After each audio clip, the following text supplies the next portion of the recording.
Hi and welcome back, my name is Emily.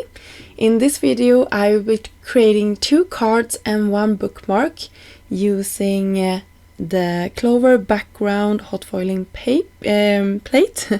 And I will first off show you how I created a bunch of panels that you can save and have for other projects. I'm using here my Spellbinders Glimmer hot foiling plate and I'm running that through my machine, and then I'm picking up another foil here. This is I will just lift my foil here, I have it right in front of me, the matte gold, and the other one you saw was the rainbow. I also did it in here is the rainbow, the peel off. I just love it. I think that is magical every time. I also used an aura and the emerald facets, I think the green one is. So here is the matte gold, really beautiful. I will be using a lot of these. I think it's so much fun to create a bunch of these, just sitting around and doing them one day, and then you have a bunch of backgrounds all ready to go when you are in the mood of creating a card.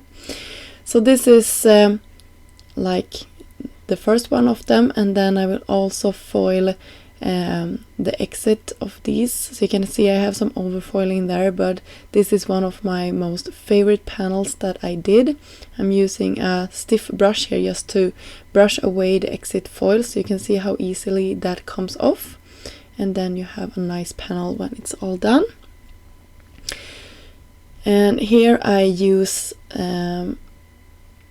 a hot foiling plate that is just solid, and then I can get the exit of the first one, so you get 2 impressions for one, and that just saves foil, and I love that. And here is the rainbow one. You can see I have some spots there that didn't foil perfectly, and here is probably one of my favorites, the matte gold one, really pretty, and the last one, the aura here.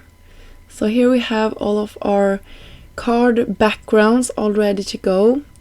Really important which type of cardstock you're using, so be sure that you're using a smooth cardstock. Here is the Charm Rock Swirl cut and foil plate, and I will be using only the dies for today's video. You can see here I am picking out the ones that I will be using. And this will be sort of the mat for my sentiment later on. And I created a striped background out of some green cardstock that I had in my scrap drawer, and I will cut the solid layer here, and then the tiny dainty outline part I cut out of some really dark green cardstock. It's the same one that I used for the stripes there, so everything is matching. And then I used the new Lucky Simply Sentimental, and I created my sentiment. It's just gonna say Lucky, and I cut that out of some gold foil, and the shadow piece is in vellum. I just love that. And then I cut out the middle part here of the same green cardstock, creating a mat here for my card base, and I will have my focal point and then the sentiment on top, and that will finish off our first card for today. So here is a close-up of that. I hope the background really stands out here. I love it so much. And then I wanted to create another one with the black cardstock here. So for this one I used vellum instead of the green cardstock, and a gold frame there, and I cut the Lucky out of different papers just to create that variety, and I really like it. And now for my bookmark, I took the matte gold cardstock and I layered that on top of the same green cardstock that I have been using throughout this video. And then I will adhere these back to back. I will also have a focal point here that I'm creating with the scraps from the previous cards that I cut. And then I'm creating a hinge for the top of my bookmark here, just adhering that hinge to the inside. You can see I cut a longer piece that I needed, and I will cut that off in a second here.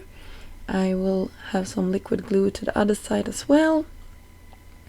Press this in place, making sure that everything lines up, and then I will cut away the exit here using some scissors. And then we have a bookmark that opens up on the front there. And then we are going to put our focal point on this one as well. I'm just using liquid glue since this is a bookmark. I don't want anything that takes I don't want anything that makes bulk inside of my card. And then I will adhere some magnets to this inside, so then this bookmark will close itself. I think that is a fun feature. I hope your camera picks up how it just closes on itself.